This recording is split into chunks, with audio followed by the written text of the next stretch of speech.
We got some scribbling going on, some master planning as we were starting the recording session, episode 15 here. Welcome, everybody. Right now, we are currently two wide. As you can see, there's only two people here. Swear. This is the OG racing crowd right here, man. No lie.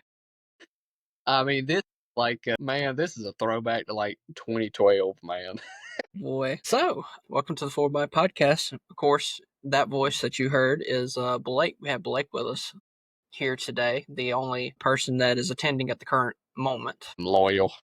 Yeah, loyal to a fault. That is true. That has.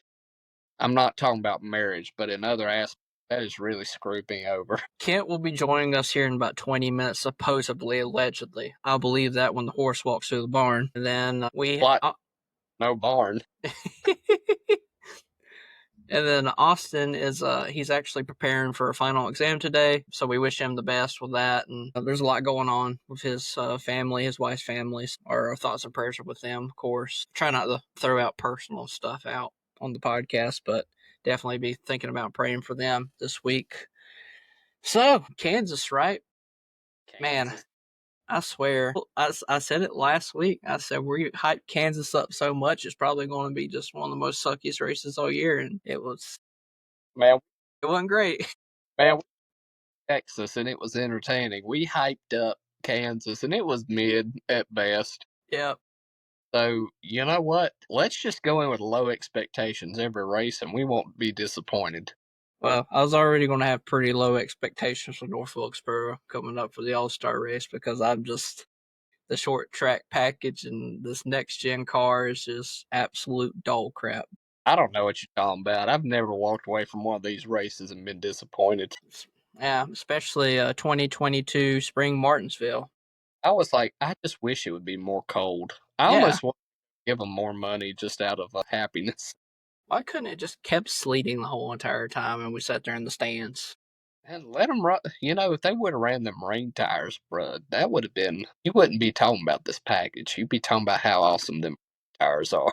It's like surprise midway through the All-Star race. All right, guys, put the wets on and then turn the cars around. You're going backwards.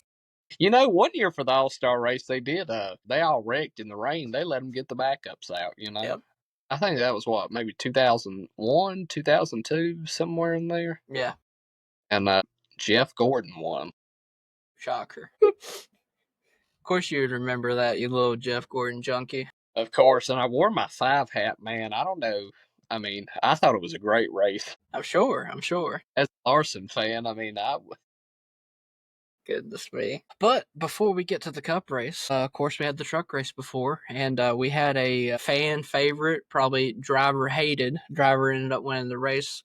The 7 car for Spire Motorsports, the 7 of Carson Hocevar. So, Hocevar, anybody that's in a Spire truck, I know Kent said earlier in the year, Kent was like, I think we overestimate how good Spire actually is, but I swear, man, these trucks are they're fast. They ain't Heim fast, but they're fast. Well, they can put races together, and that's what Corey Heim and his team are kind of struggling with. Now, it's not always Corey Heim's fault, right? But you look at Homestead, he can't help the engines going out, right? And then I think he had some pit road troubles at Kansas. But now they're actually doing something genius. They're getting a lot of these Cup guys down for, I think, what's the max they can race? 5 races a year? I think so. Truck. 4 or 5. Yeah, and you've got this all-star truck where you're splitting it up with William Byron, Kyle Larson, Carson Hocevar, and a few other guys. And I know Kyle Busch He'll be running this week for North Wilkesboro. And so Spire's already at 2 truck wins this year out of 6 or 7 races. Mm-hmm. You've essentially got like a Hendrick Motorsports for the truck series. is essentially what Spire is, and so I think they're doing a great job this year. They're making I think they're putting the right people in the right trucks, and when it comes to the owner's points, I mean, that's, from what I understand, that's what pays a good amount of the bills anyways. Why would you? It's a good business model, in all honesty, for them. I mean, just pay a little extra for these drivers to come and drive your trucks, and you end up in the winner circle. So you get the notoriety, you get the trophies, you get everything that goes along with it. And then on top of that, your sponsors are going to shell out decent money. For instance, Delaware was on the 7 truck this week, I think, right? And that's a host of ours main sponsor, one of the host of ours main sponsors in Cup. So you're having drivers bring their sponsorship money to these trucks too. Well, and Right. I know Gamebridge, which from what I understand is a huge like a financial investment company. Mm-hmm. Um, I think they've got some private equity in the team, um, and so they get. I mean, they get obviously good viewership on Sundays, but when you look at a hardcore race fan and you see something like Delaware Live or Gamebridge, the Truck Series is going to get what at least 750,000 eyes Mm-hmm. viewership per race. So when it comes to your hardcore fan who's going to be watching that and the 10, 15,000 who might be in the seat, you still got a great amount of exposure for your business. I mean, I like that a lot of these small teams of getting these private equity firms in, and I think it was something that I'm I'm happy to see that for some of those teams because I think it is helping elevate a guy like Carson Hocevar who made it very entertaining, especially on that last lap, man. But you could say Lane Riggs was the one that truly made that last lap pretty entertaining, for being all Especially, honest. yeah, he man, Lane, he was really just catching him, running him down, and obviously that last lap contact. I don't think it was intentional by any means. I think he's just you got two guys going for it, and you can't convince me that Hosafar wouldn't have done the same thing, right? Well, you also Hocevar was taking Riggs's line from him. He's running the high groove every single lap to be able to catch him because he was super far back. What was it, 6, 7 seconds with like 7 laps to go, 6 laps to go? I think it was they had a decent green flag stretch there, so maybe Yeah, 5 to 20, I want to say. yeah. But Yeah, there was a certain proportion where he caught it like really quick. Like he was constantly gaining, but then he gained like really hard for a couple laps. yeah. I think they had some good tire strategy on some pit stops, and he was able to checkmate him a little bit and be able to get close to him, and he got close to him all right. No lie on that. Pretty much Yeah, running. He's running the Homestead line. In all honesty, just running the top, ripping the boards as close as you can in the truck, and just hoping that you keep everything in one piece. And he actually slammed the wall on one of the laps, but just the momentum kept coming yeah. with that. So that was cool to see. If that was the Cup car, it would have been in the infield. Oh yeah, yeah. Um, and that's kudos to Kansas. About 10 years ago, they turned it into progressive banking, and every track we go to that has progressive banking, it doesn't have bad races. I don't know that you would call the Cup race at Kansas great.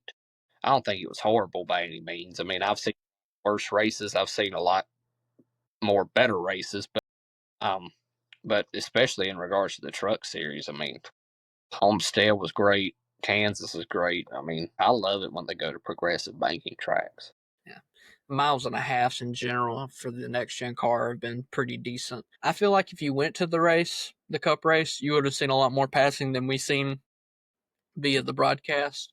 But one thing that does need to be said that we neglect to say here is Heim could have won this race so easily. The amount of spots that he gained back after having his issue, I think he was like 28th, and he drove all the way back to fourth on track.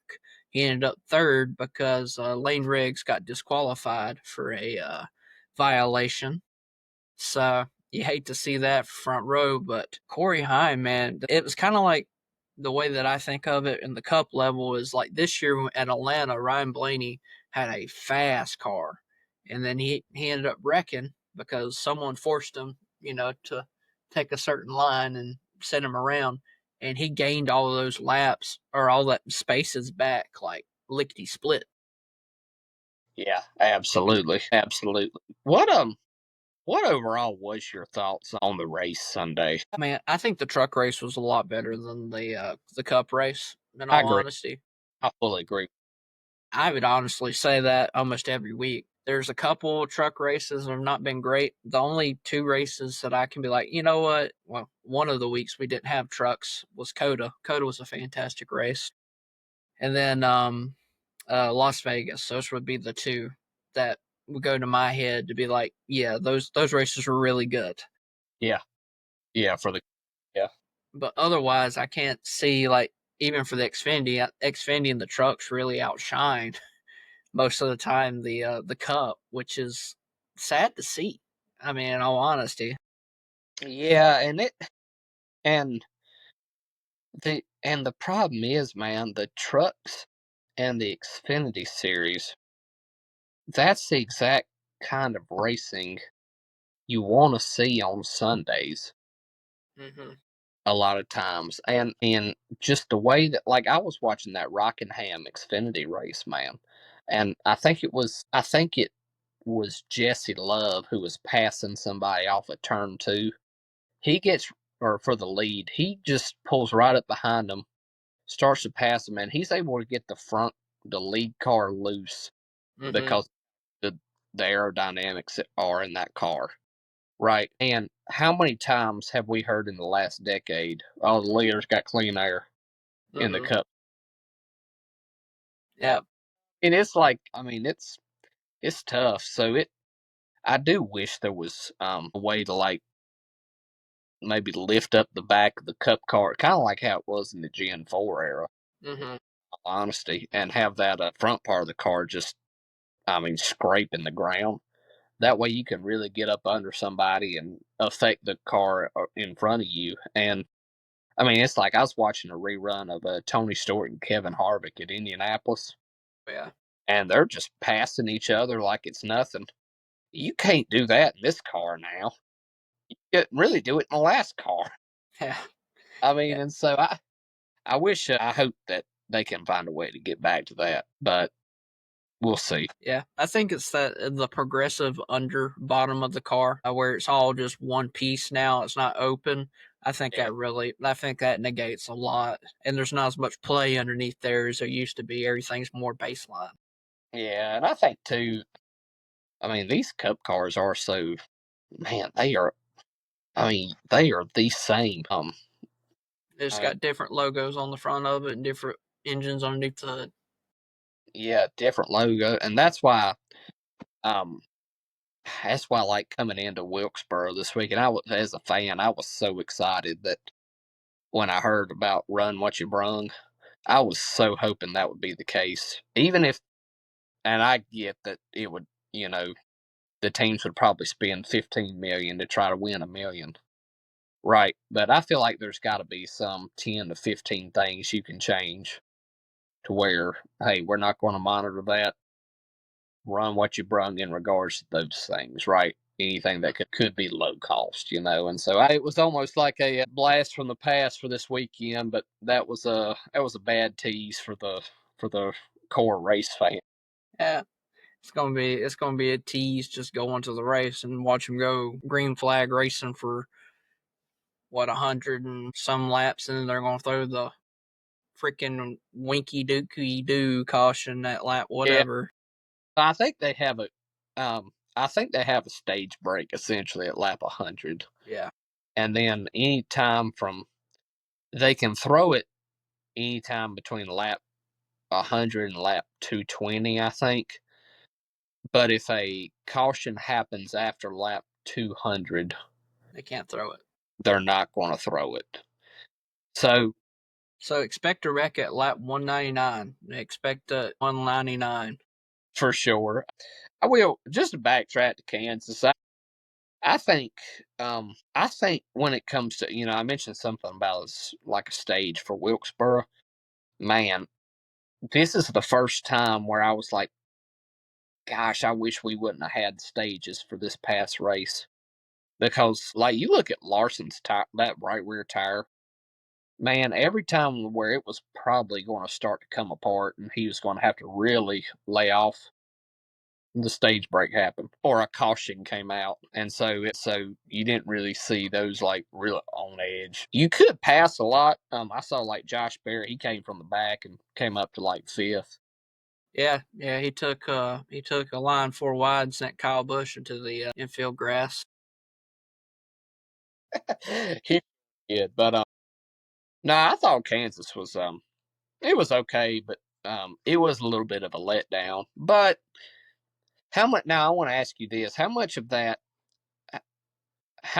perception of that race is on the race fans? Yeah, And you look at Kansas in from 2022 to honestly all of last year. You had, let me make sure my math's right. You had 6 spectacular races back to back to back to back to back to back, and it's like I almost feel like the race fans got a little bit of a Kansas high, yeah. and then you get a mediocre race, and it's like, oh Like, all right, bulldoze the track.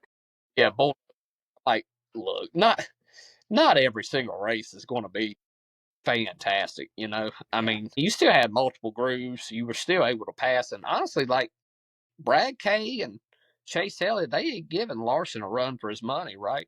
yeah, And then he started to fade back, but then they screwed up the races. yeah, yeah. You know, Chase on pit road and Brad had a tire go down. I don't feel like that was really him screwing up. I just think he was trying to give it all he could because this is the first car that he's had that's had a decent chance of performing really well, yeah. and just overdrove the equipment and ended up Well, popping that tire. they had them tire pressures low. Yeah, That's Holland, yeah. That's but like it made. the neighborhood low air pressure right there. That's wild. I mean, I think the recommended is always like 12 to 25 psi. I mean, they probably had that thing at 11 to 12.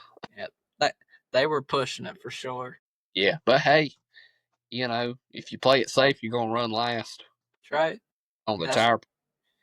and that's what he's been doing most of the year. I mean, in all honesty, it's sad to say because I want Brad to succeed. Ever since he's moved over, I'm like, I have a deeper appreciation for him now that he's not, the Penske baby, Yeah.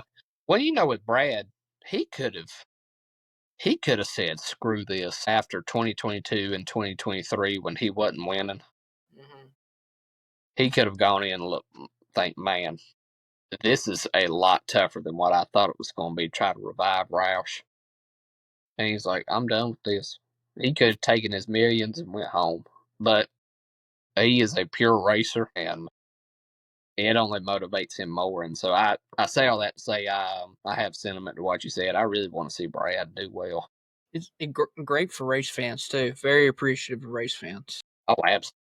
Probably one of the best drivers in my opinion. Yeah. Well, I saw him win at Atlanta in 2019, back when it was like you had to wheel and deal, and he had the stomach flu. Now, and I think it was about 70 degrees that day. So Mm-hmm. to drive around in a car for 3.5 hours at old Atlanta in the stomach flu and wind, that's one bad dude, bruh. Yeah, he won a couple of Atlanta races in a row. He was really good in Atlanta back in the old gen car. Yeah, no, And he's of course that was a different proportion of Atlanta too. It wasn't your super speedway version of Atlanta for the mm-mm, most part. no, So one thing I just wanted to mention that we only had 8 lead changes for the truck race among 5 drivers, and Hocevar had the fastest lap, so he got that extra owner's point. It would be an extra point in general, but where he's an open driver, that negates playoff potentiality. So that's just wanted to make sure I mentioned that there. We mentioned the cup race. I feel like we probably should talk about the results in regards. So of course you had Larson win. Not really a dominant performance. It felt like it. It felt like a snoozer watching it, but not like Blake said.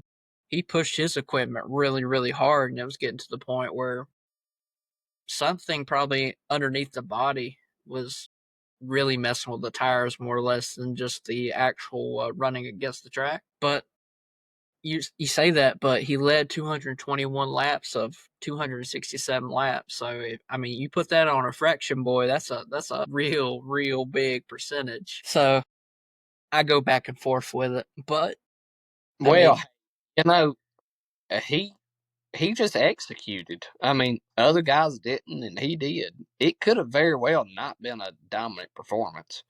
I mhm, mean, if with the way that his tire was cording, whatever was causing that, I mean, this could easily. We're talking about Larson in 20th or 30th if just a few things go wrong. But he executed, and that's what you got to do. that's for sure. A couple drivers that I see in the top 10 that really stand out to me. You have Josh Berry, who started in the rear because he had the. I think he ended up, didn't he wreck in qualifying and they had to go to a backup car? I think that's what happened. I think, right? Yeah, Yeah, he ended up finishing sixth. nice. That's a fantastic finish. And he also got stage points in the second stage. He finished fourth in that stage. Bowman, he started like 28th, 29th, and he ended up in the top five. I think he finished, yeah, in all three stages, he finished in the top 10. He finished sixth, seventh, and then fifth in the last stage of the race, whatever you want to call it. Ryan Preece, Chris Buescher, two RFK cars. We talked about how good Brad was. They ended up in the top 10 this week, so that's great to see. Um, John Hunter Nemechek, another top 10 this week for Legacy.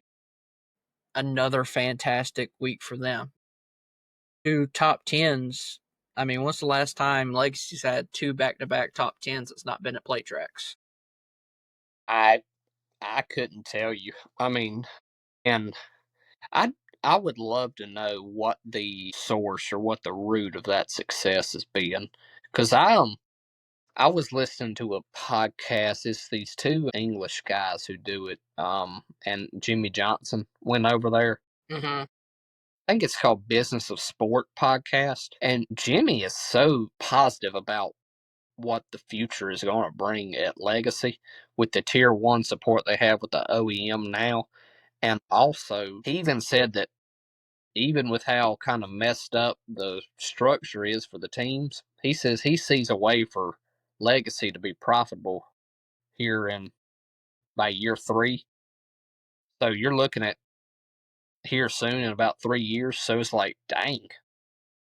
And overall, they ain't really had great finishes, and they've got an outlook on being profitable.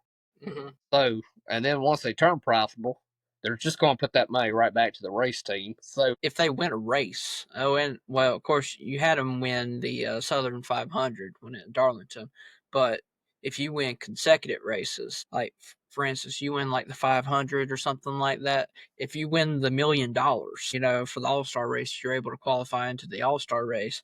That could be a big turning point financially for them. where I'm on my phone and I can't quite look it up. Where is I'm just curious. Where is John Hunter in points? He's pretty high up there, I think. Let me look here.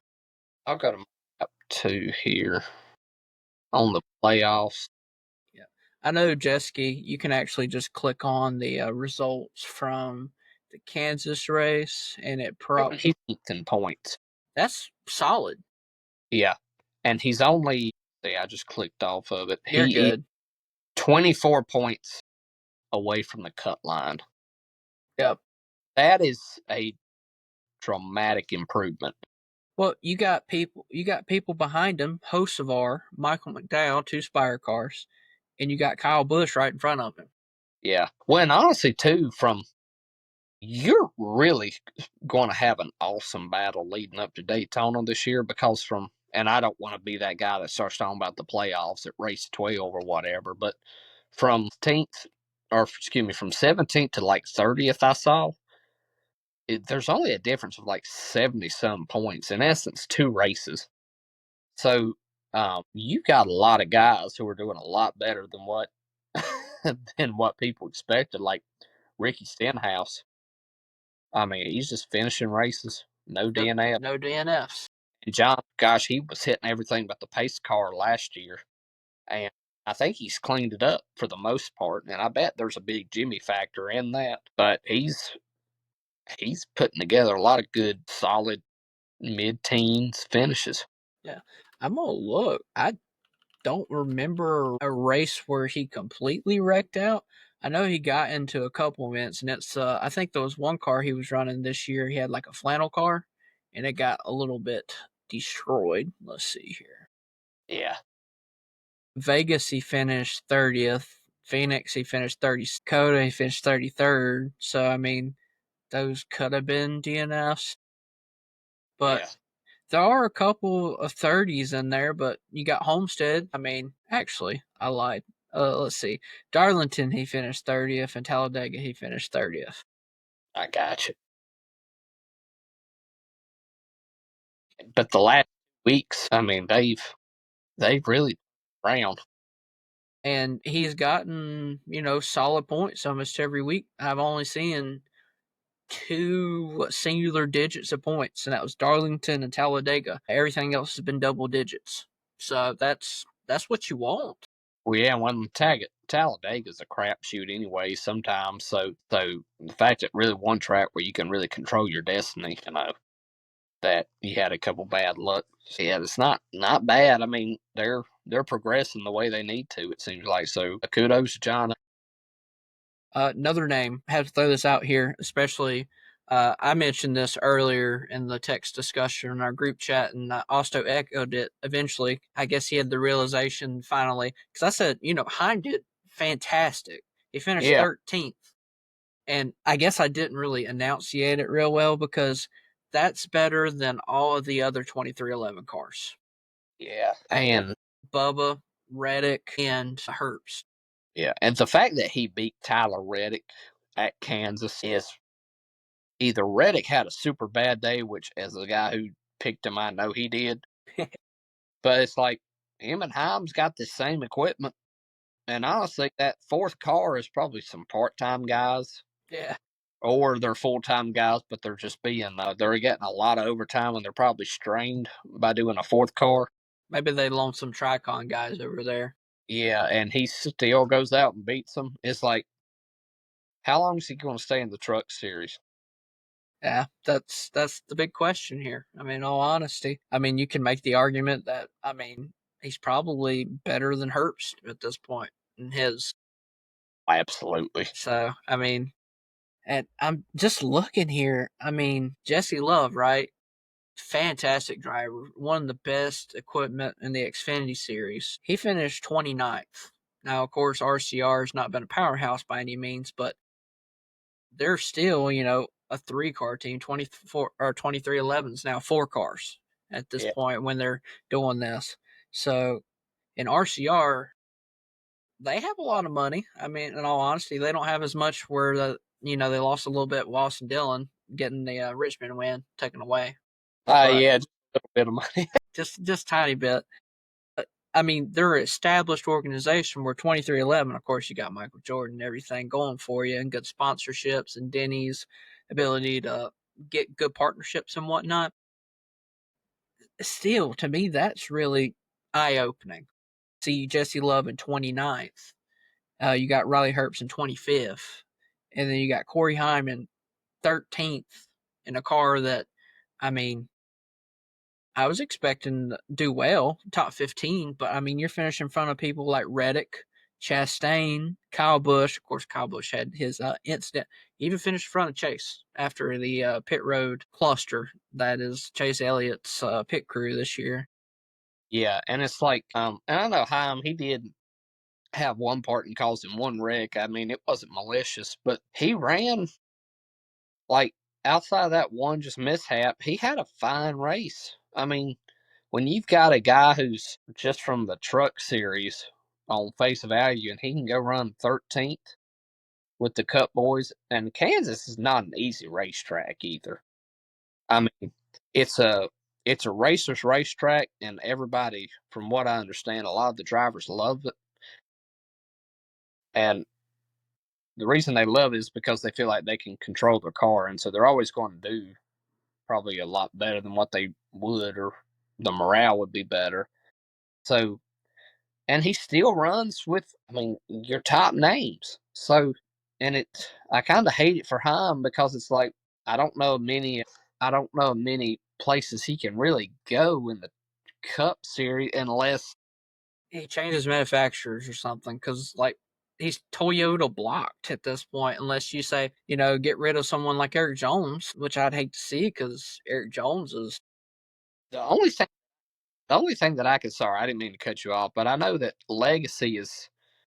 You think this NASCAR in 2311 and front row lawsuit spicy?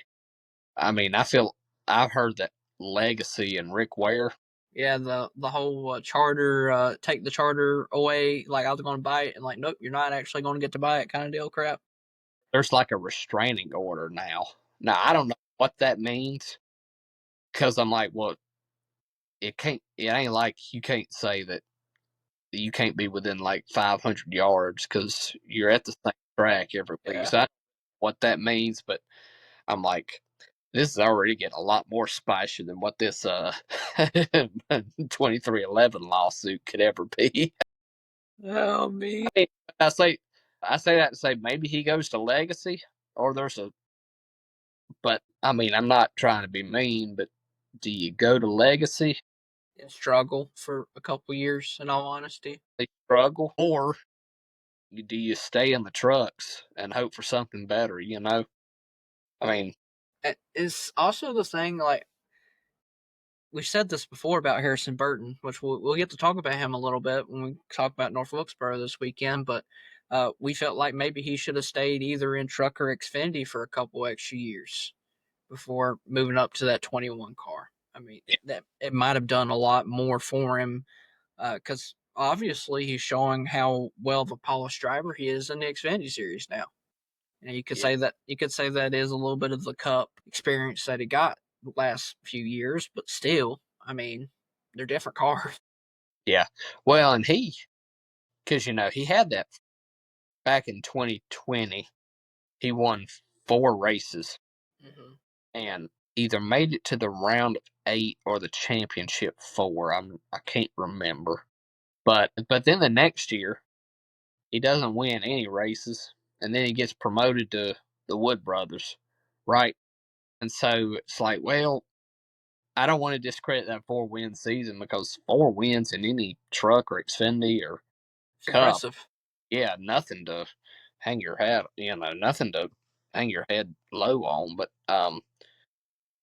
I feel like, yeah, okay, if he's getting 0 wins the next year, maybe it's a consistency thing you should work on, right? But I also get it. I mean, from what I've looked at on these truck payouts, if you can run Cup and even if you run 25th, you're making a heck of a lot more than you do if you win a truck race. Yeah. So I'd be wrong to judge one way or another, but I mean, if you're trying to make money, obviously go Sundays. But if you want to win, then maybe stay in the trucks. Yeah. Yeah. That's true. But I mean, in all honesty, that's pretty much wrapped up with Kansas.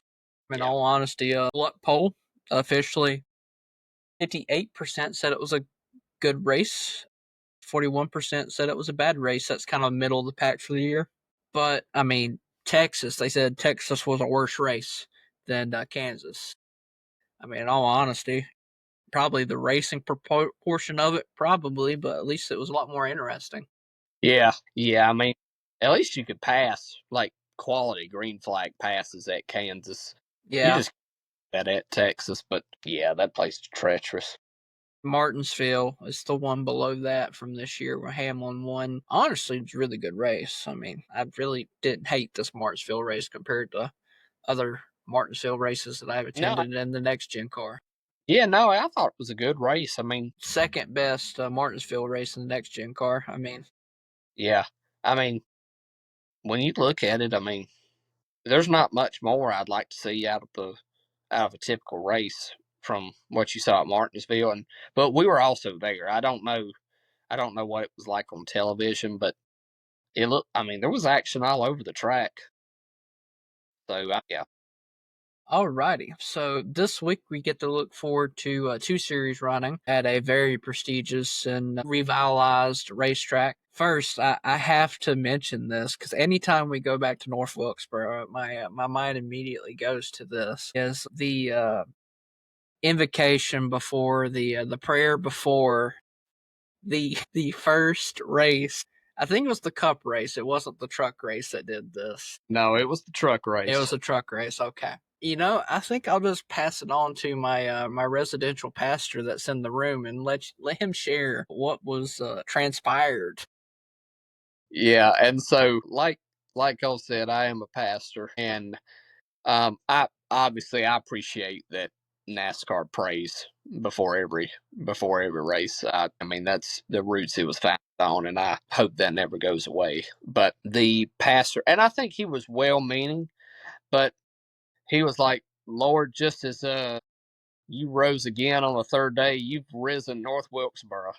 You I'm like, revitalized North "You have Wilkesboro. resurrected North Wilkesboro," and I'm like, "Oh, I don't want to be standing on Judgment Day and have to answer for that one, you know."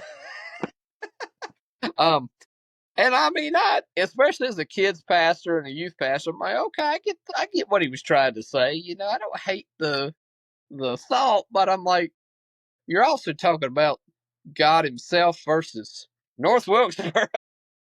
It's like this correlates to this simulates some. And my degree too. What even irks me more about it, my degree is in church revitalization.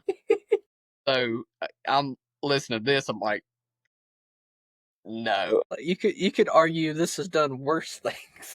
But hey, I even though that was a bad illustration, I am so glad, just as a core fan, that North Wilkesboro is back. I know the racing hadn't been fantastic, but I think it's going to get better. I mean, it can only get better. I mean, in all honesty, I feel like a lot of the outcome, regardless of the race that you go to, it really is dependent on who ends up winning the race. I mean, if when Larson won the first All Star race, everybody was like, it's back. It's North Wilkesboro. It's Yeah, exciting. The race was very subpar. In all honesty, yeah. That surface was so old. I'm glad they tried it, but it was like they had nothing to lose by trying that because at the end of the day, if it was a bad race, oh well, Wilkesboro's back, everybody's happy. And if it's a great race, hey, Wilkesboro's back. and then the next year, Logano wins the All Star race, and everybody hates that man's guts for whatever reason. Even Kent said that like he doesn't understand why he hates Logano the way he does.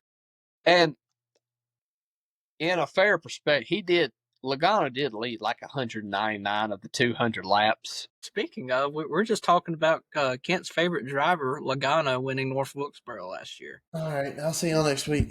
All right, see you later. What's up, Kent? How's it going, fellas?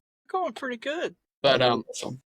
then we're talking about how I mean, truck race pretty good that year, but then All-Star Race, it was a subpar race, right? I mean, you had some good parts of it. You also had some lackluster parts. And so, but it was like everybody was back. And Cole made a good point and was like, it has been interesting to see the dynamic of the winner play an influence in the race because Larson won and everybody's like, hey, well, the racing was, hey, it was whatever, but Wilkesboro's back, you know? And then the second year, it's like, yeah, Wilkesboro's back, but we hate that Logano won. Yeah, I felt like that first year was more about the track being back than anything. Like they could have just run single file, which they kind of did, but They did. they could have just run, single file laps and never see any action on the track, and it was going to be a success because fans were in the seats. And like you said, that truck race was good. I was kind of I was, I like to pull against the crowd, and so there when Bubba Wallace had a chance there at the end with some That one strategy to truck. win, I was like, "Come on, man, come on, let's do it." I just wanted to see the fans just absolutely lose their minds because they would have if he had won that race, but no one Yeah. was beating Larson that day. Yeah. And so, yeah, that's what we've just been kind of talking about. And like, if you look on And if you go back and watch Wilkesboro on the television last year, you see that this was the best repave I think NASCAR's ever done. The fact that they had 2 to 3 lines of raceability on a repaved track, like I've never seen that before. Now, granted, pavement was new, you can't really get much tire fall off, so you were able to get side by side, but you never really could pass. I think that's going to help with the asphalt being older this year, and they repaved it in a way to where it looks like it's going to age quicker. So I think that's going to help this year. What are y'all's thoughts on the race going in? Oh, I mean, I think in regards to the racing, I think the way my mind has been set up for this and every short track on the current package of the next gen car is just to expect the worst.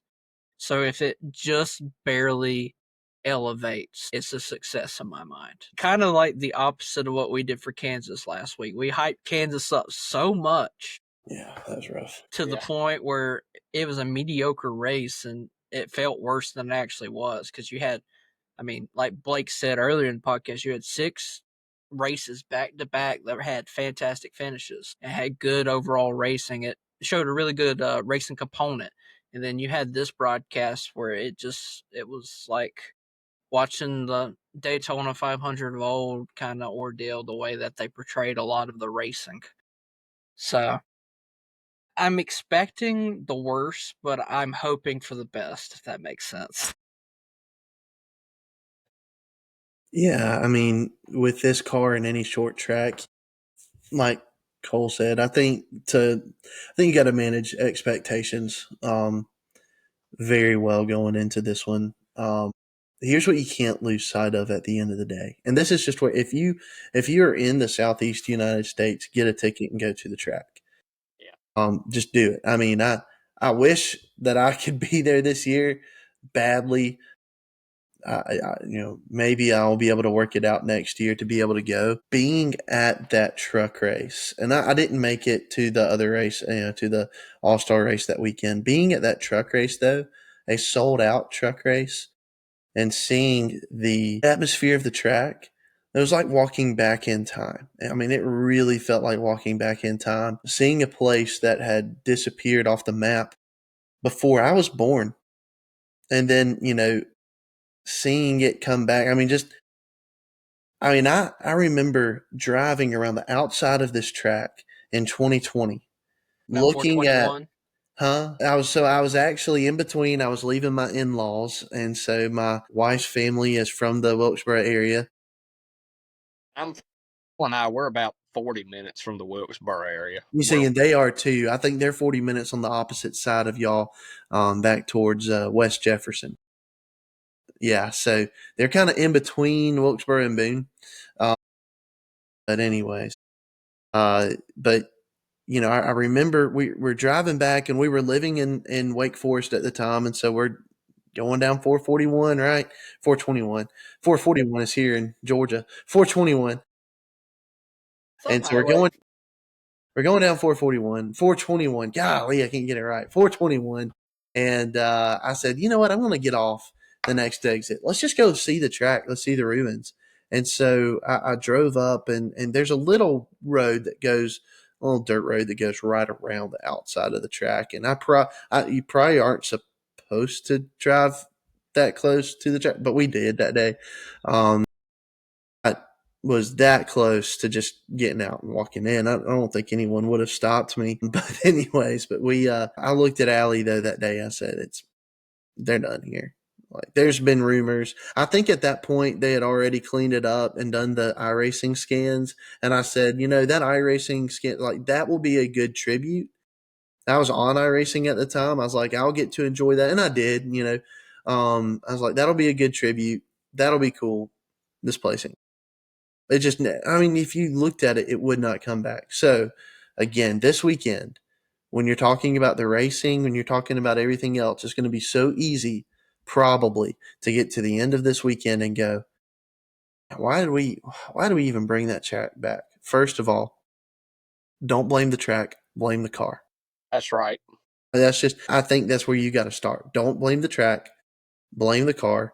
The second thing is for the fans in attendance, there won't be a single fan in attendance that goes, man, they shouldn't have brought this track back. Everybody in attendance is going to be living the NASCAR dream, just absolutely, because it is a time machine. But they'll get to walk back, literally walking back into time, and see some racing where, legends like Earnhardt, Gordon, and Petty had raced before, and when NASCAR was really in its heyday. And so to get to go and experience that is something like nothing else.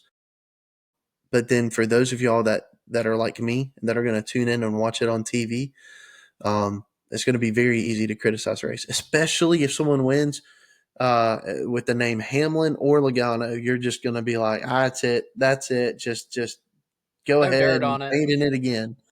Yeah, dirt on But it. yeah, That but was but at one. yeah, but appreciate what you're getting to witness and take in. This place was dead and gone. There was no saving it and reviving it. At least I thought. I remember being pretty passionate about, I wish they would bring this place back, but there's no way. It's back. It's back. And it's been back now. And this has been a storyline now for the third year. So, if you're able to go to the track, go to it and enjoy it.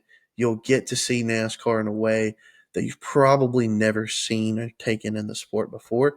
If you're sitting on the front stretch, go ahead, take some leave before you get to the track. Your back's going to be a little bit, it's going to Buy need some you a butt cushion. recalibration. Yeah. What's that? Buy you a butt cushion. Yeah, I mean it's the seats are all right. You got a seat back and stuff, but you're on a hill, and so you're sitting like this right here. Nothing's level. They didn't care about that in the 40s, but anyways, it's When I went to the Cars Tour race at Orange County, if you bought like $40 worth of merch, they gave you a free butt cushion. So on Thursday or Friday, buy $40 worth of merch and see if they'll give you a free butt cushion. That there way you you go a weekend. there you go. But yeah, I mean, I can't wait to be able to tune in. And I'm excited about watching the Cars tour on Fox Sports One too. That's going to be really neat.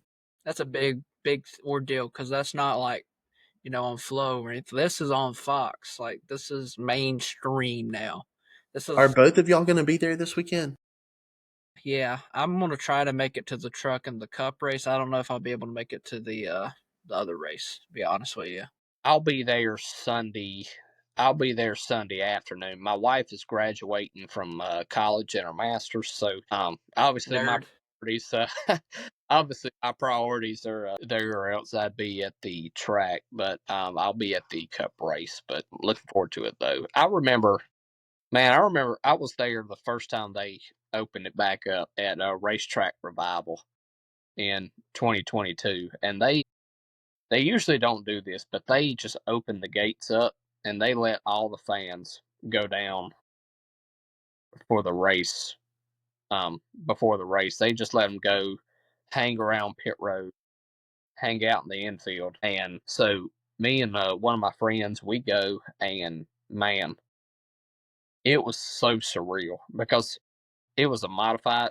They had raced the modifieds, but man, the whole front stretch was sold out. And they let us go down, got to meet Marcus Smith, Ryan Newman, Priest, all those guys. And um, there was just something about, wow, I'm in the middle of North Wilkesboro Speedway and there's about to be a race here.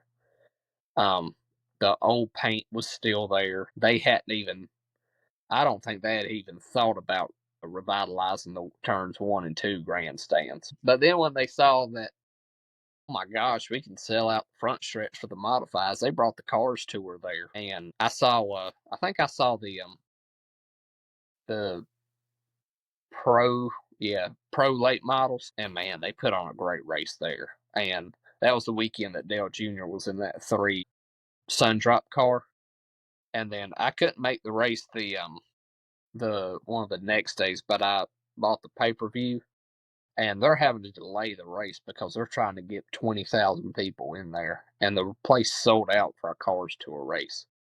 And so I remember just reliving. I remember just living through that and being there, and I was like, "Wow, there has got to be some potential here." But still, it was kind of in the back of your mind, like you were saying, Kent. Like Man, I don't think NASCAR would ever come, right? I mean, you drive by, go to Boone on 421, and you see everything is dilapidated. After all those years, you're like, well, surely they won't bring one back. I mean, and then lo and behold, they announced the Cup Series is coming back, and man, it's uh, the the track, the atmosphere is wonderful.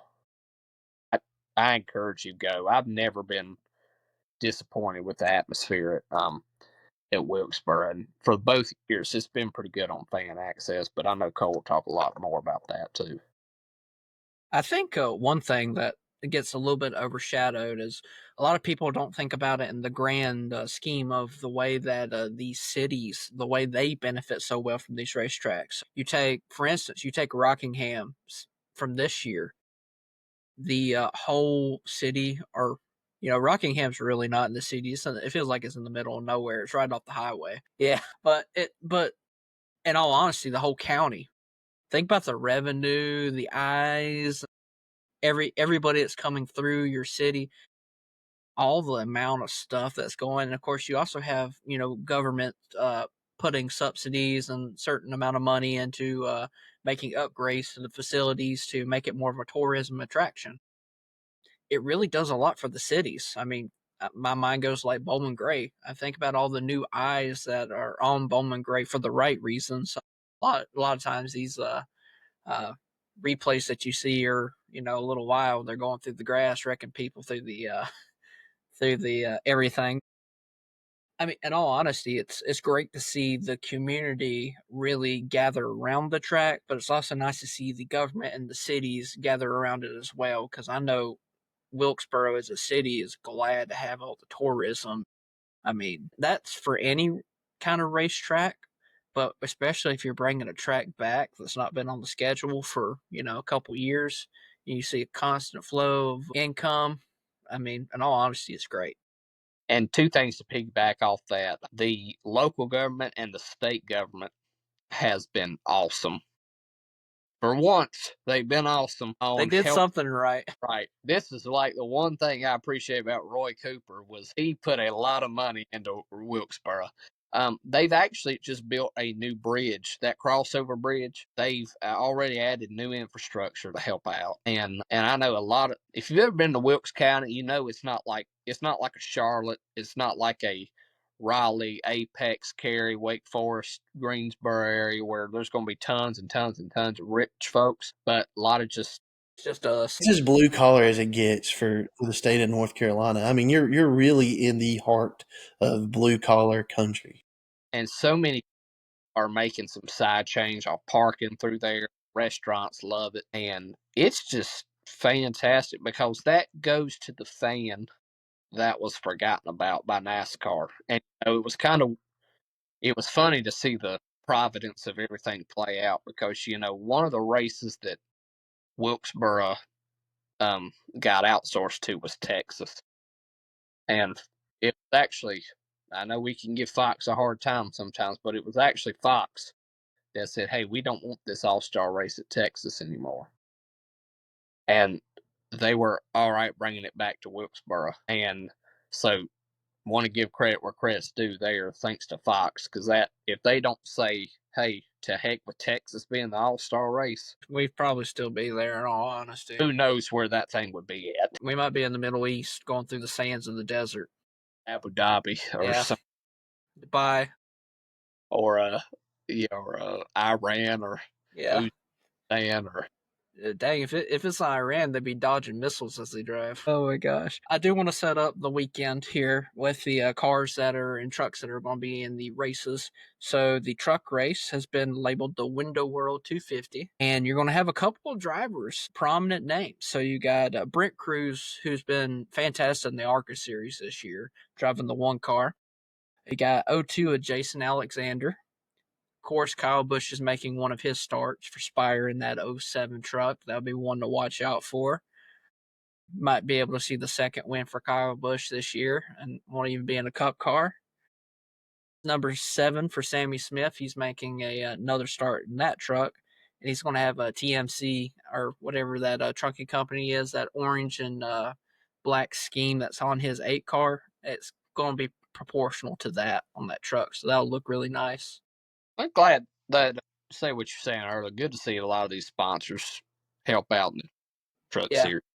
for sure. Especially, they it'd be cool to see like the '07 truck, for instance, like have like Rebel Bourbon or something on it Yeah, from Kyle Busch. That'd be pretty cool. I think that Rebel Bourbon scheme for Kyle Busch goes really hard. I mean, in all yeah. honesty, that wood grain feel to it, like it's a barrel. It's a pretty nice scheme. I don't know if it's as good as the 7-Eleven scheme. That 7-Eleven scheme was nice to see until it hit the wall. Well, I can tell you who the whip would resonate more with the sponsor, and it ain't 7-Eleven. That's right. Rebel. Yeah, but the 66 will Luke Baldwin make his next start in that 66 truck. That would be nice to see. He had a rough outing last week. He got in an incident pretty early. It kind of messed his day up. And then the 75 of Patrick Emmerling will be making the start. And then for the Cup Series, I wanted to mention this. Yeah. So there are 3 open teams, you would call it, but one of them has a guaranteed spot into the final race, and that is because Harrison Burton is going to be driving the 51 for Rick Ware Racing. And that 51, of course, Harrison Burton winning the July Daytona race, he has an automatic bid by rules to be able to make it to that final show, which is a big boost for Rick Ware Racing, in all honesty. Well, yeah, I was going to say, if you think about it, from what I understand, nobody in the open gets any purse money. No. So they were going to go, and let's be honest, they were going to go. They might sell a sponsorship, but whether that comes as a package deal, if you buy 10 races, we'll give you the All-Star race, right? They're going to be able to bring home a little bit of money this weekend. I think that's a fantastic decision on their part to get Harrison Burton in there. So I really appreciate you saying that. It'd be good to see him back in a Cup car too, in all Yeah. honesty. I mean, and it's going to have prime tires, which you'll get to talk about and all that good stuff. It's going to be great. Also, the other car for Rick Ware Racing, of course, Cody Ware will be driving the 15. So they're going to have 2 cars, but one in the open and one in the guaranteed race. And then the 66, Chad Fincham, not Flincham, will be driving that car.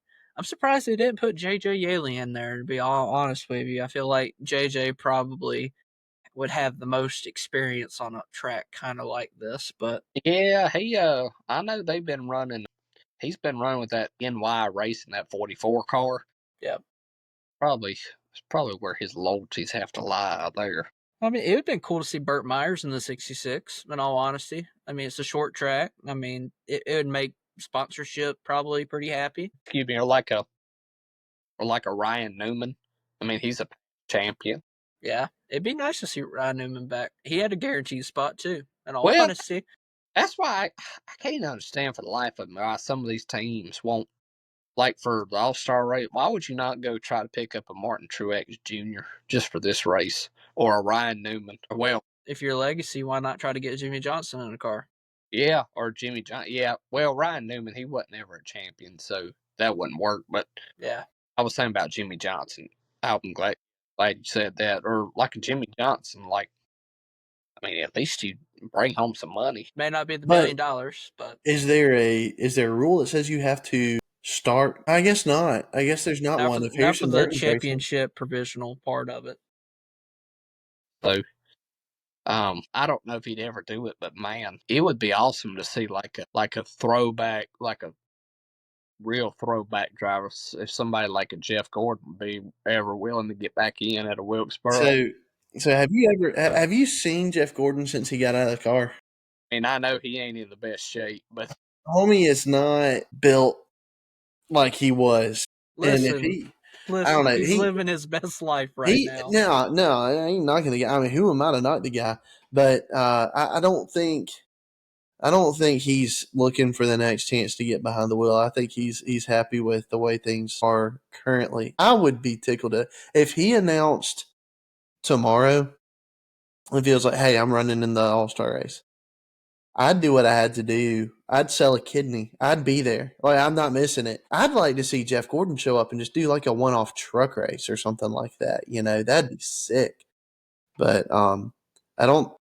And I know that's very least like a probability, but somebody who might have some potential to get back into a race car, especially just for Wilkesboro. I think from a fan's perspective, that would be awesome. I think Dale Jr. is the guy who would do it. Yeah. I just Yeah, I just don't know if he would be willing to drive a '66 car. He'd probably drive his own car. He'd drive his 40 car. I Yeah. mean, if you're junior, you show up in the 40 and you go race it. Especially like Junior at Wilkesboro with Traveler Whiskey. Mm-hmm. Chris Stapleton. Do Or that. bring the sun drop.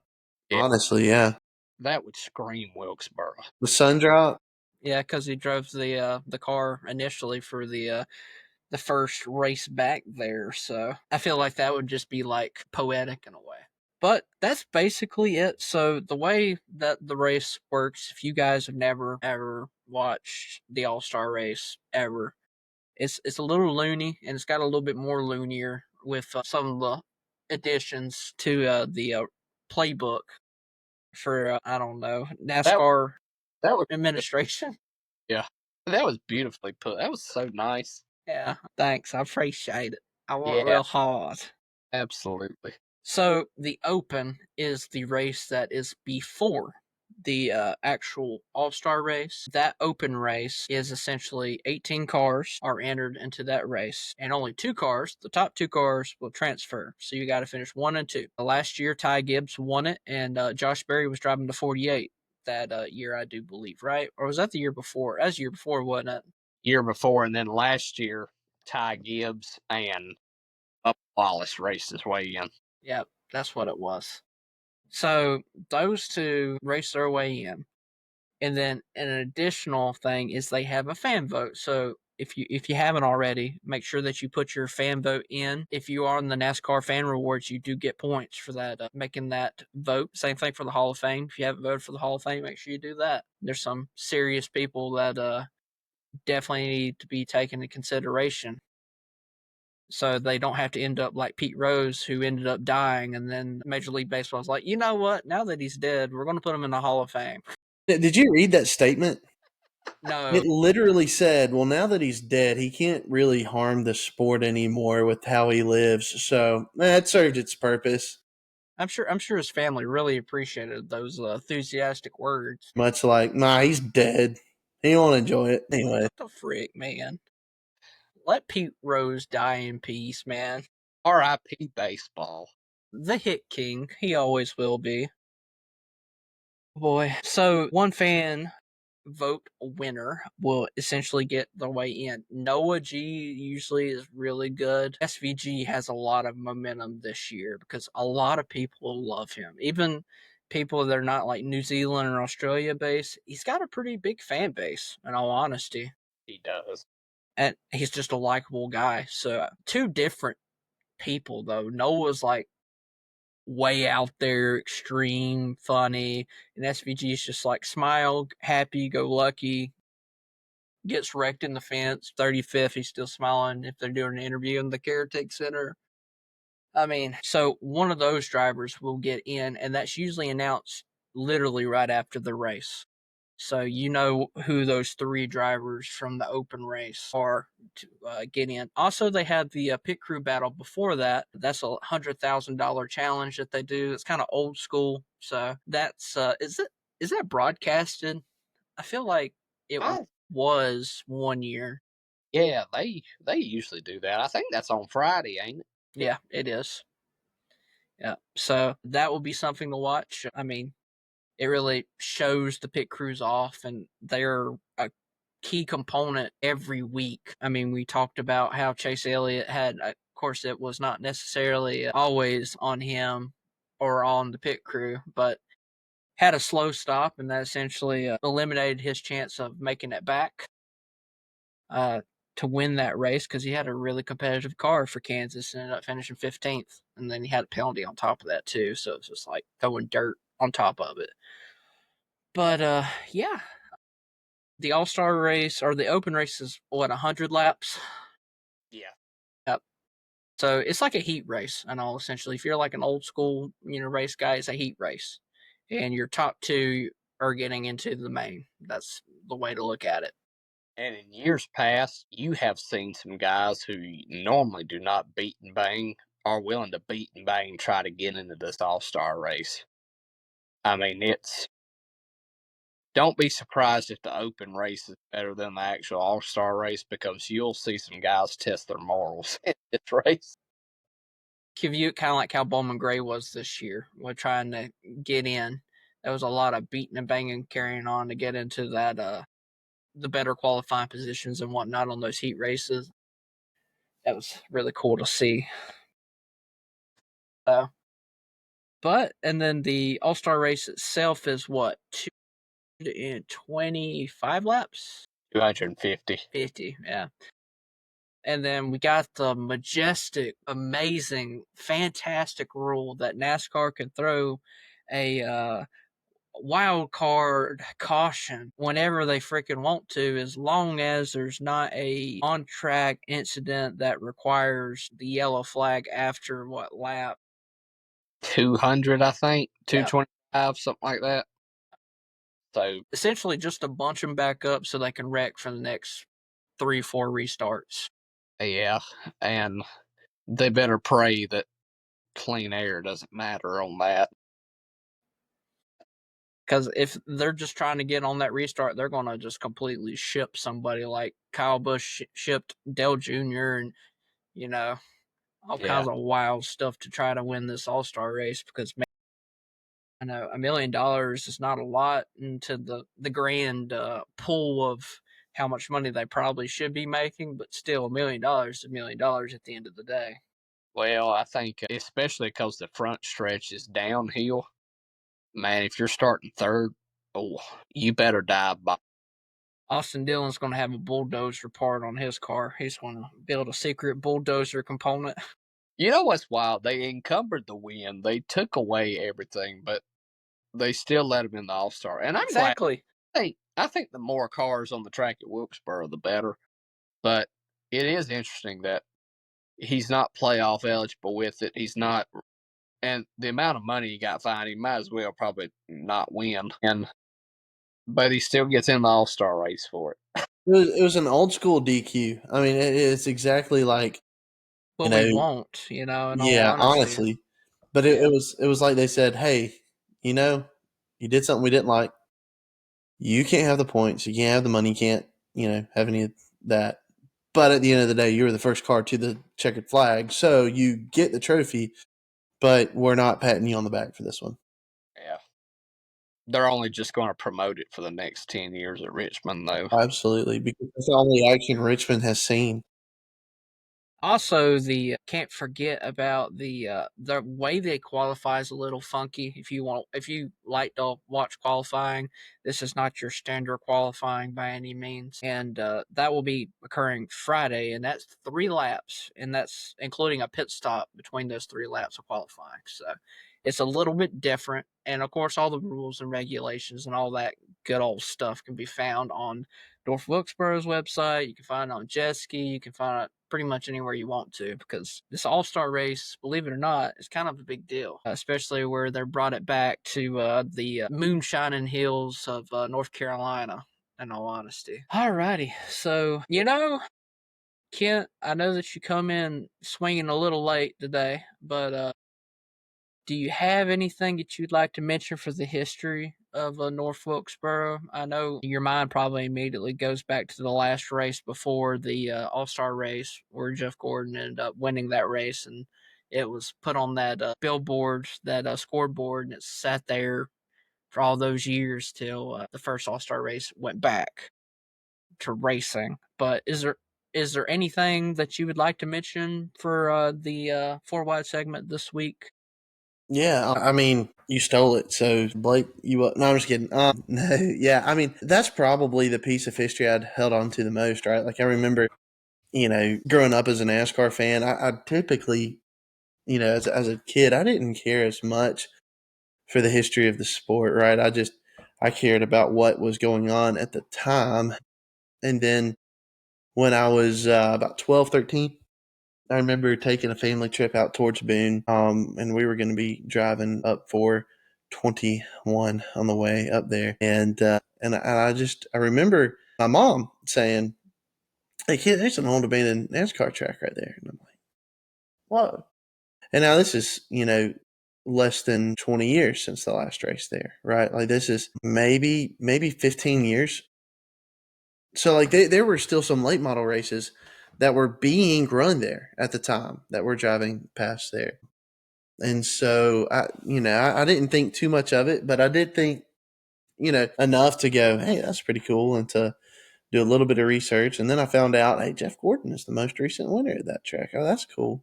And then, I go to digging on it. And, I remember finding the podcast's MRN Classic Races. They upload one every single week. And when I was in high school, probably, they uploaded Gordon's 96 win at North Wilkesboro.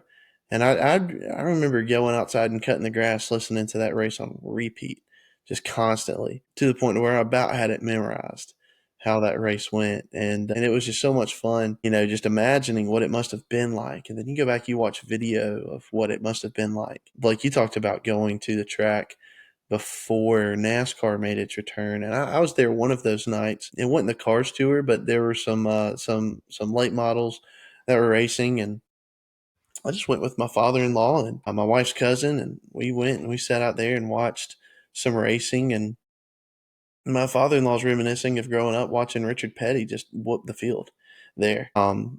And you just think about this rich history of the sport, and just the heart of, in my opinion, one of the most beautiful areas of this entire state of North Carolina. And as you sit there in the stands and you look off and you see the mountains in the distance, I say the distance, you see close up, you see mountains, and far away, you see mountains as far as the eye can see. It's just a beautiful scenery. Like, I mean, you might get it at Martinsville. It's been a minute since I've been to Martinsville. I can't really remember off the top of my head if you get that kind of scenery. Bristol, you just look up and see grandstands, or else you would have a very pretty scenery, but you just look up and see grandstands. But North Wilkesboro, it's something that's different. You can actually see, I believe that my father-in-law pointed out the mountain that he and my mother-in-law live on. You can see that mountain from the track, and it was just so cool to think about. It's such a historic venue. There's so much history. You can't just narrow it down to one moment and say, man, this was the best moment, or whatever. But yeah, Gordon holding off Earnhardt for that race. And then, when I showed up at the track with my dad all those years later, in 2020, they had restored that scoreboard, but it was they had restored it, but it was the exact same style, exact same, probably how it would have looked brand new way back in the day. And to look up there and see 24 up front, as a lifelong Gordon fan, that was pretty cool to see that kind of history there too. So, and that's why I say, and I know I'm probably stepping on what Cole's going to say as far as track experience, and I know you'll go into more depth. I've yet to go to a cup race there, but you just take a step back into simpler times. I really don't know how I felt like a kid again at the racetrack. There was so much just peace of mind, not a worry in the world. Hey, we're going to see racing. It may or may not be good racing. That it don't matter. There's going to be fast cars, loud engines, and there's going to be, of course, in the mountains of North Carolina, drunk fans. And, between Say the it two ain't of so. those, you're going to have some dang good entertainment. It's Anyway, AA everywhere. did y'all see North Wilkes' very own Santa Claus? Y'all know who I'm talking about? Yeah. Yeah. Older man who took his shirt off with the long beard, and he was absolutely totally cooked. But It's I saw him the first night I went with my father-in-law. Like, we were just pointing and laughing, and then I saw him again at the truck race, and I was like, man. But the Cars Tour, I think, is what made them famous, because everyone was posting pictures of him. I think Dale Jr. posted something like, "I don't think this man has left since '96." yeah. Anyways, but no, that's pretty much all I got. I mean, just to just to say, I mean, this place is full of history. I mean, if the walls could talk, that would be a story that it would be hard to not listen to. But it is a phenomenal track, and one that is just it's just rich.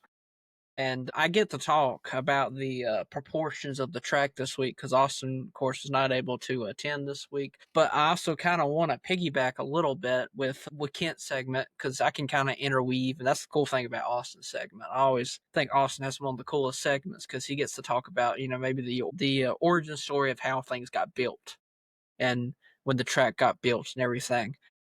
So, first of all, I'll just give you the general information here. So, this is a asphalt oval, and it's been the asphalt oval since 1947. It's not changed. It's asphalt. It is just over a quarter of a mile. It's 0.625 miles, 14-degree turns of banking, and on the straights it's only 3 degrees. But hey, that's still a little bit of banking on the straights. That's kind of a cool, unique track. Also, I mean, I feel like it almost feels like a disservice not to mention the origin story about how this track got essentially started back in 1945. There was a guy named Enix Staley who was a big time fan of stock car racing. He went to a particular race in Spartanburg, South Carolina, and he said he fell in love with stock car racing after that. And after World War II, he was actually offered to purchase a plot of land, which he accepted, and that is the land that North Wilkesboro is built on. One famous name that was partnered with that was a guy by the name of Bill France Sr. You guys may have heard of that name before, That's especially. pretty well known name, ain't it? Yeah. This track, according to Wikipedia, the construction cost of this track back in the day to build this whole entire track was a whopping $3,000 for everything. You adjust that for inflation, that's a lot more now. Obviously, that's probably around 60,000, 55, something close to that amount. But the thing that most people think about, and the thing that NASCAR's kind of done a really good job about mentioning with the deep history of moonshiners. Junior Johnson held unofficial races at this racetrack. They used to soup up their moonshine running cars and just drive these suckers on the track. Essentially, that's kind of how the racing got started at this racetrack, and then eventually it just become one of the bigger sporting events, especially in Wilkes County, North Carolina. If you guys have ever been to Wilkes County, there's not a lot of sporting events that are humongous by grandstands. You got like your high school football games and whatnot, but nothing to this size. And the fan base that was NASCAR, especially in the 80s and 90s. I mean, man, oh man, 80s and 90s. But there's a deep rooted history. I mean, from 1947 to current day, there's been a lot of different changes. Of course, Blake mentioned the repaving of the track after bringing the track back for the first year. The first year had pretty much everything original, and then NASCAR decided, hey, I think we might need to do a little something if we're going to keep bringing the track. We're going to bring the track back for the next All-Star race. We're going to have to do something. But still, with that track being as old as it was, Kyle Larson has the lap record for the race of 18.362, I think, in 2024. So for last year, not even the race that he won, it was last year. Even though, Logano ended up winning that race. But I say that to encompass everything in all regards. Last year, we had a little interesting change with tires in regards to everything. I mean, my mind immediately goes to Richmond, North Wilkesboro, these different changes of the guard of tires. And, I feel like that's a really good way to flow into Blake's segment this week. And then I will talk a little bit about the fan side of it after. Yeah, guys. So, fun news. Do appreciate NASCAR for doing this. The option tire that was used, like Cole said, at Wilkesboro last year and Richmond, and like what you saw at Phoenix this year. The races where those were the primary tires, Bowman Gray and Martinsville.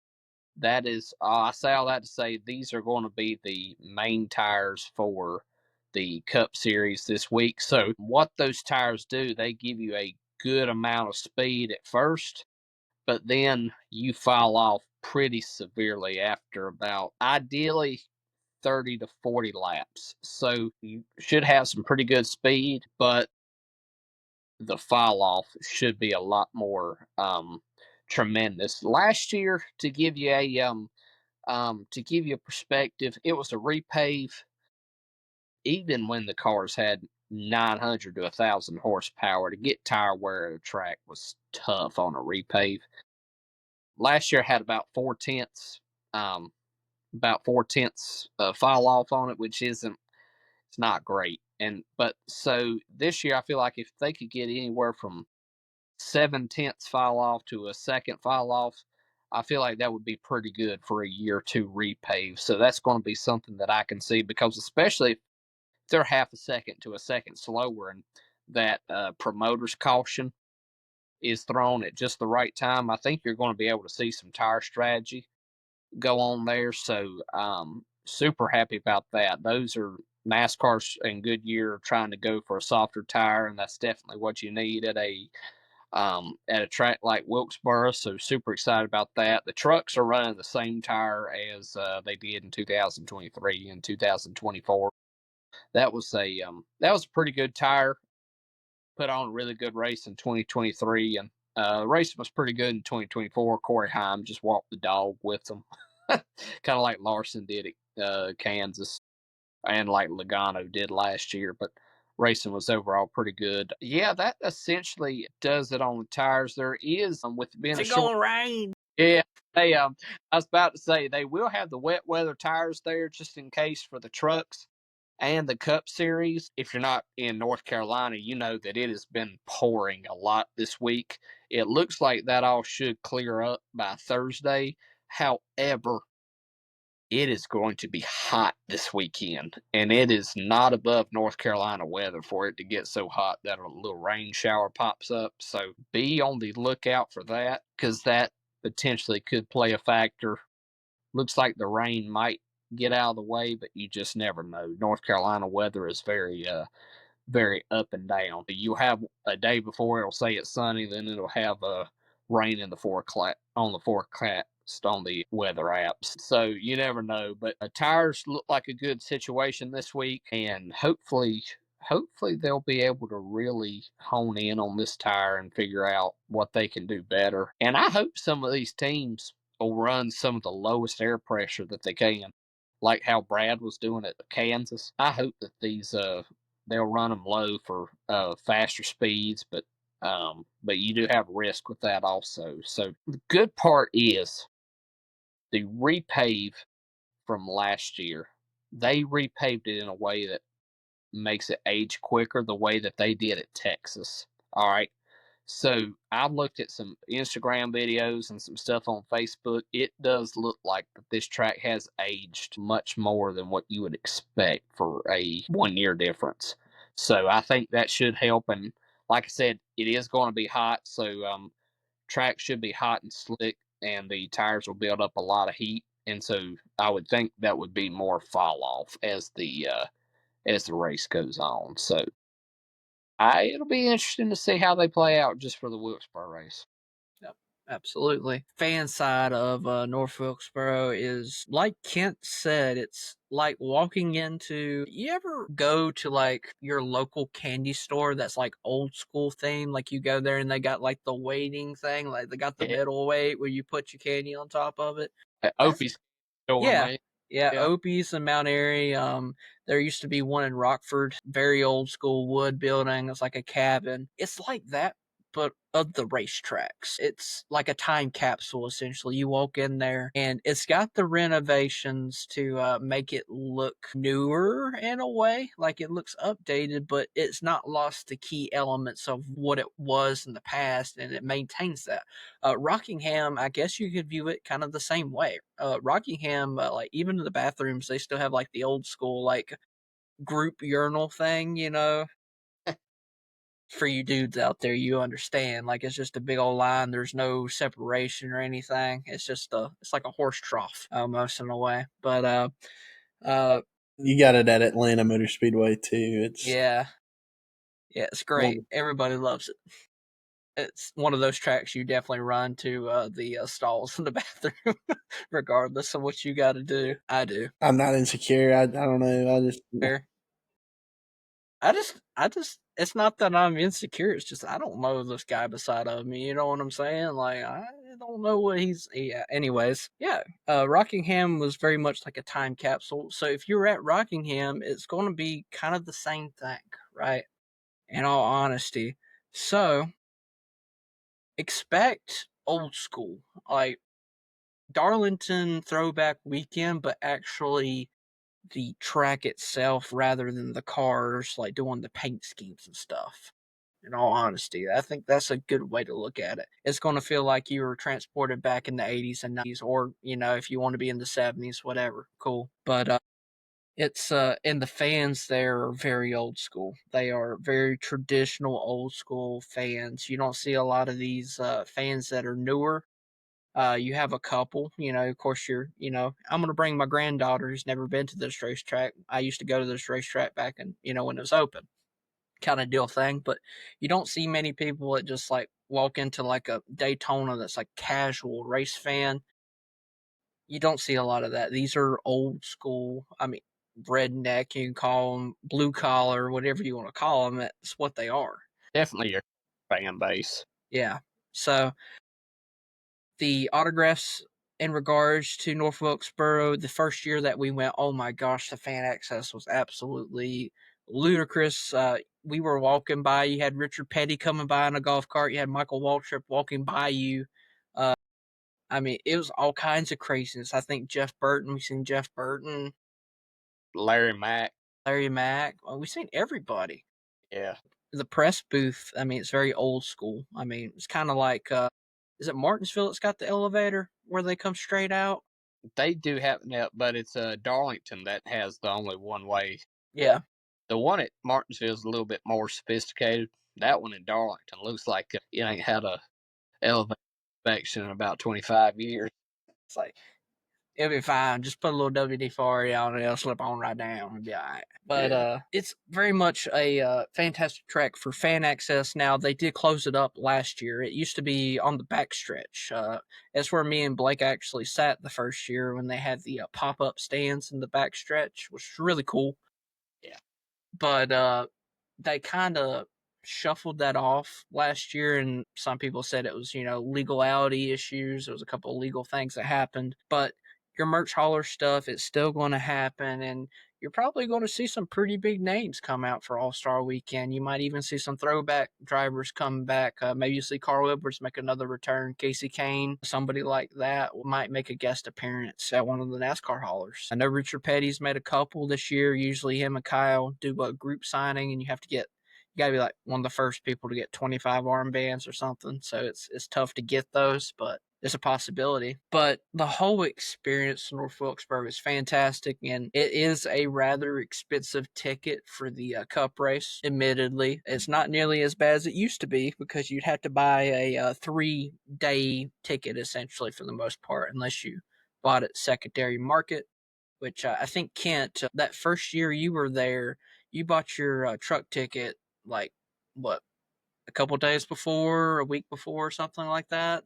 yeah, I think Because I think you had to make a donation to Speedway Children's Charities, and then that gave you the access. Didn't I help you get access to that? Or am I wrong? honestly, so you did help me get access to purchasing the tickets if I were to do the 3-day pass, right? You helped me get to where I could log on and have access to it. And I think that's when I logged on and saw the prices and said, nope.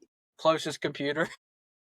It was Allie's cousin that reached out to me a few months before the race and said, hey, NASCAR's about to announce that you can get a ticket for just the truck race. Mm-hmm. And I was like, I wanted to see a race at North Wilkesboro. I didn't want to have to, sell any organs to do that. I just wanted to see a NASCAR sanctioned event at the track. And so when I saw that was going to be the case, then I immediately bought the tickets. I want to say I bought the tickets early. I want to say I bought them in the fall of 20. What would that have been? 22. Because I want to say I bought them thinking I would take Allie to the race with me, not knowing that she would be at that point. Gosh, she was 6 or 7 months pregnant with Wesley, and so we were like, well, that's probably not a good idea for you to be out in the heat all day. So I'm just going to take. I ended up going up there with my dad. Yeah. But I got anyways, you. Yeah. so eventually they did. It was not immediately that they allowed the single day, Saturday ticket option or Friday, whatever that day was, Friday ticket option. But they came back later and they allowed it, and that's what I did. So, anyways, but I'm glad they did it. It was like $45, sat on the front stretch, worth it. But the way that me and Blake viewed it, the way that they personified it for us when we went to the first year, it's kind of like how the Panthers sell their tickets. You have to like buy essentially a like a certification essentially, so you can buy tickets. Is the way that the Panthers were doing it back when I was back in when I went to Western, took some sports management classes, and they kind of told us about how they market through the NFL, and that's how they do it. That way, they make the people that buy tickets like incentive to buy more since they're already paying like a fee down, which is kind of essentially how they did. But it was cool where, like Blake said, it was donations to a charity, so it was like it was for a good cause already. So it wasn't just going into the pockets of NASCAR, which I mean, probably they could have used the whatever it was, the $25 or whatever the donation was at that point. But it's a fantastic experience. Also, if you're out in the area, I swear, if Brushy Mountain Smokehouse and Creamery is open, you must go and try the food there. That is a fantastic place to eat. That's probably one of my favorite places in North Carolina to eat, in all honesty. That ice cream's on point. Yeah. It's also like an old school dining experience, so it kind of goes into the traditional throwback fan experience that is North Wilkesboro. So Yeah. I thought that'd be a good tie-in for that. Sure. But that is essentially everything that we got for our 3 wide segment / 4 wide segment this week. So we will move into our spicy takes. Austin actually got a spicy take correct this week. He said Corey Heim was going to get a top 15 finish, and he finished 13th. That was a good one. I think the other 3 of us may have missed on it. Not gonna lie to you. I think I said what? Ty Gibbs going to get his first win. He's like 32nd or something crap. Yeah. Yeah.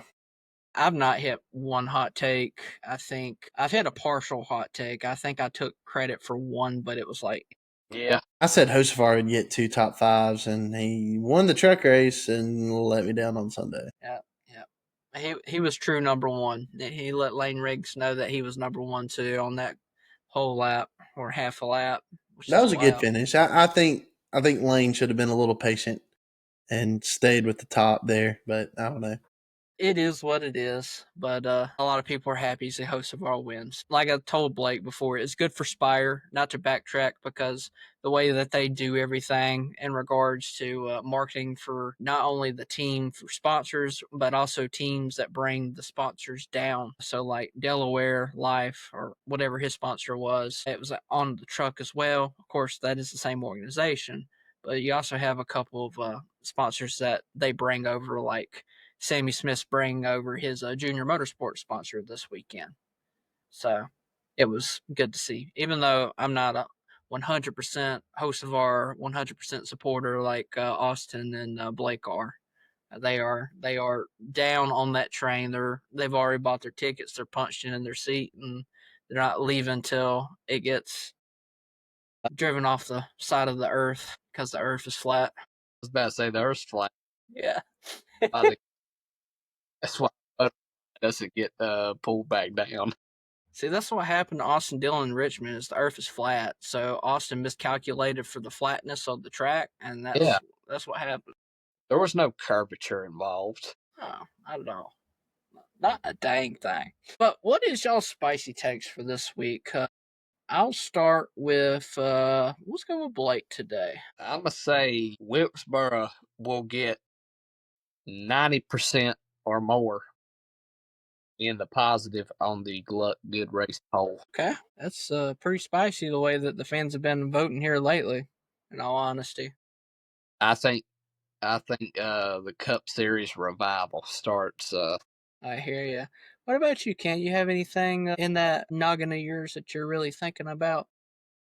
So remind me again how the caution could work there at the end of the All-Star race. So, Do you want to make? go Yeah. ahead, buddy. They can call it. I think anywhere from lap 100 to lap 220. But if a natural caution does happen after lap 200, they won't throw the yellow, the promoter's yellow. Okay. All right. Then I will say this. I will say that they do throw the promoter's yellow and that it ends up being a success. Hear me out. Hear me out. A driver that is either not popular or that fans are a little tired of is going to be running away with it. And the fans are going to love the fact that their driver has another chance to get up there and compete. So, not to name names, but like a Hamlin or a Logano or even, I mean, honestly, like I don't think people would be upset to see Larson win, but if he leads all 250 laps like he's prone to doing, people might get a little annoyed at that, and so I could see him just absolutely dominating, and then a caution coming out into play and being like, people, all right, good, all right, someone's gonna have a chance to at least try to beat him. But someone like that who is going to be leading, laps are winding down. I don't think it's going to be one of those deals where, man, Chase is finally going to have a chance to win. Oh, man, the promoters call. Are you kidding me? Like, they ain't going to do Chase Elliott like that. Can we all get like that? Chase Elliott ain't getting a promoters. If he's leading, they're going to be like, don't you dare throw that daggone caution. If he's the lucky dog, they will. Huh? If he's the lucky dog, they will. No, if he's a lucky dog, absolutely. Like throw it, yellow. He's going to drive all the way up. Yeah. So, anyways, but that's so the prediction is, and the hot take is, fans will enjoy the outcome, whatever it is, of the promoter's caution. There could be a chance. I do think that could be a potential. Austin's hot take this week was there will be a competitor's caution. I think he was going for the crazy caution, the wild card caution, I've called it. Kyle Busch had some choice words for what they called it. The door bumper clear will fly on lap 197 exactly. That is Austin's. I told Blake earlier on the podcast. I said it's probably going to be like lap 199, and someone's going to pull a Clint Boyer and just sweep around on the infield, accidentally spin out, so they don't have to throw it. Yeah. Oh boy. So I'm gonna do mine a little differently. So we're not going to know the true results of this, but it does pertain to North Wilkesboro. I think North Wilkesboro gets a point race next year. I think after this year. I feel like that will be announced probably on the regular scheduling, and so we won't hear about it. So I'm kind of negating my hot take, but I hadn't had a freaking one anyway, so it doesn't matter at this point. I'm just Hey, just go ahead and say they announce it this weekend. Why not? but go ahead. No, I ain't doing it because Blake did the same crap and he didn't hit his either. I don't want to hear it with Rockingham.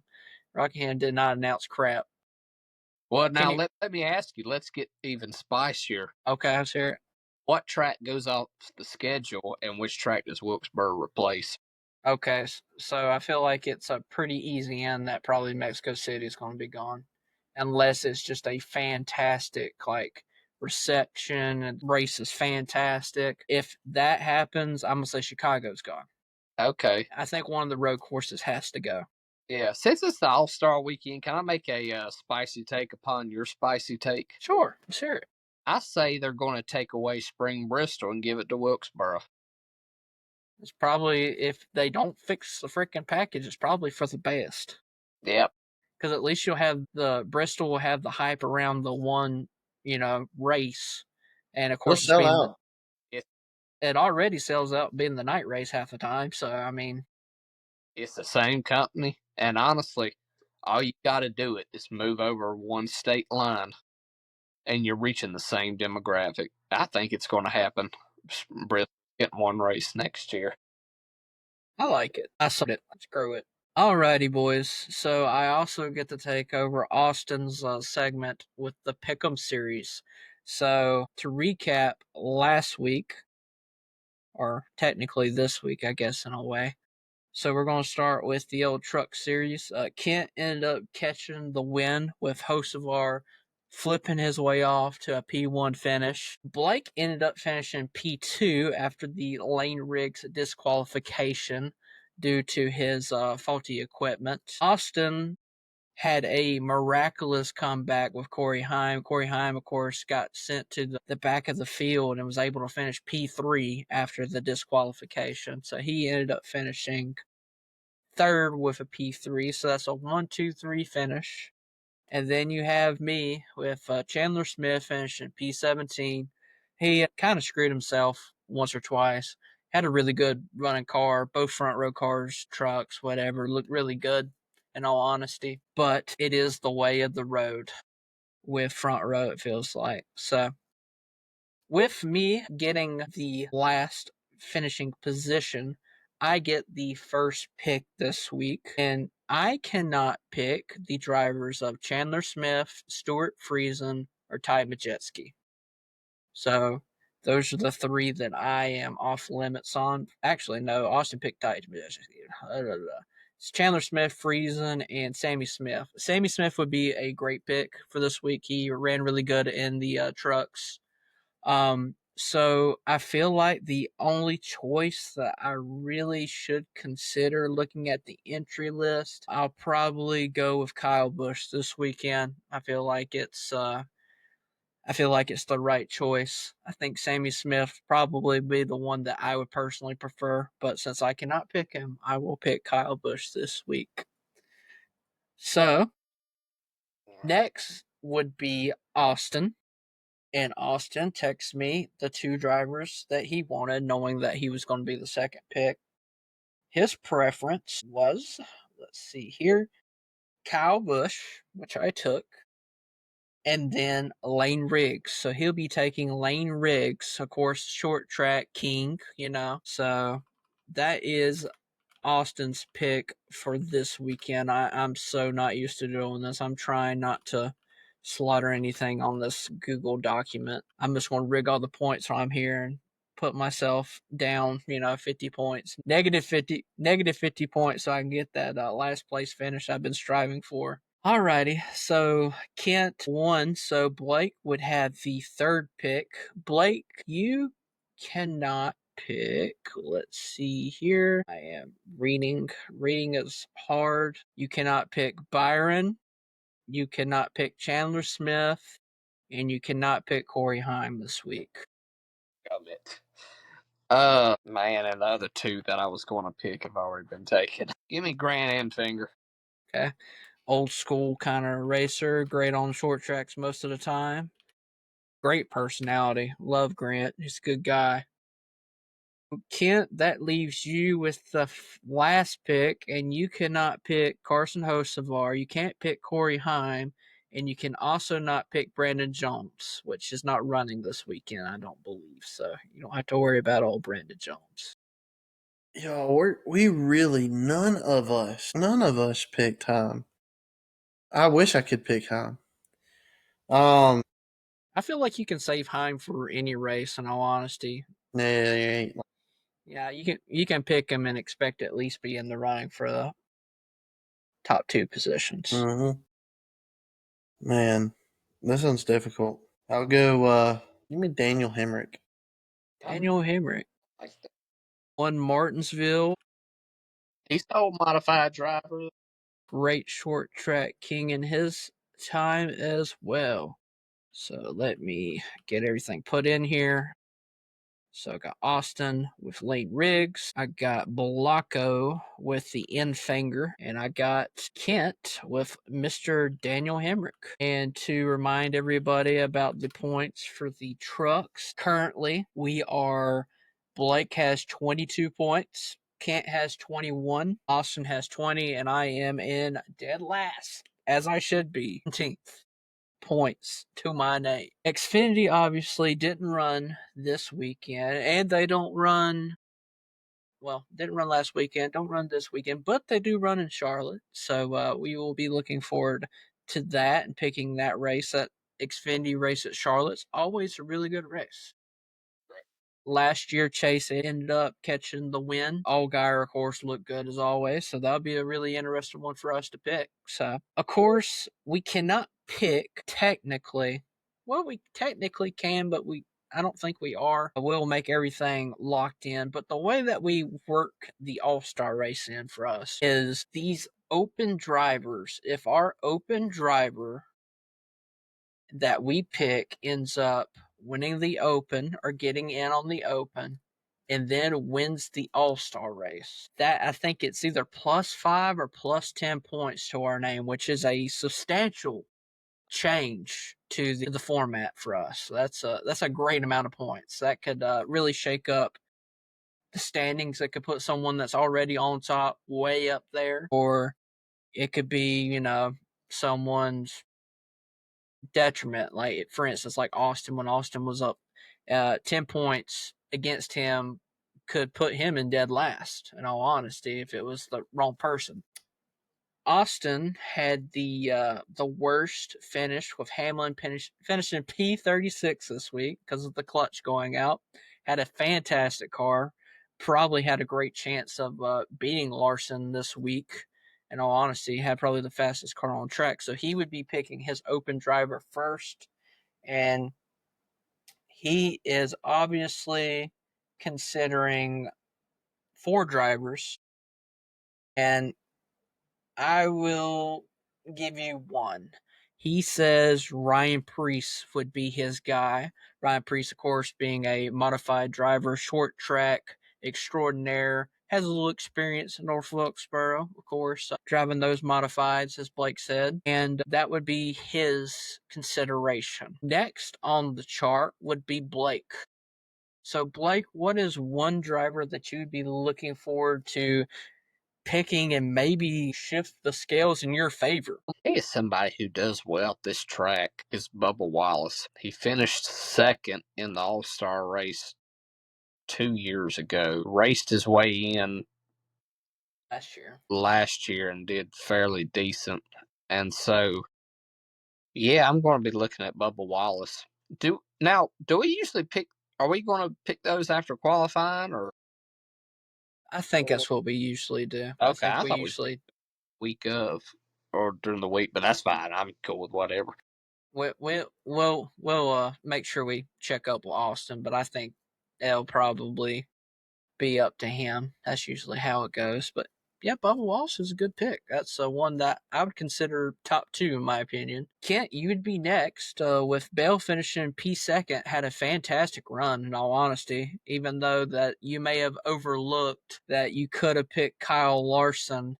I'm not really talk about that, but man, I was gonna go Bubba Wallace. I'm not gonna lie, but Man, as much as I don't want to, you're picking the best of the worst. You know what I mean? That's bad. But anyways, Ty Gibbs. Every now and then he'll have a flash of greatness, and I feel like he's had a flash of greatness. More often than not on short tracks. So if there was a time to pick him, I think it would be. I think it would be here for this race. So yeah, I'd probably roll with Ty. The only thing I think about Ty is he won the open race obviously last year, so he's shown that he can get it done. But if he doesn't win, there's no shot he's winning the fan vote. There's no freaking shot Ty Yeah. Gibbs is winning the fan vote. Same Because Bubba Wallace too. yeah, exactly.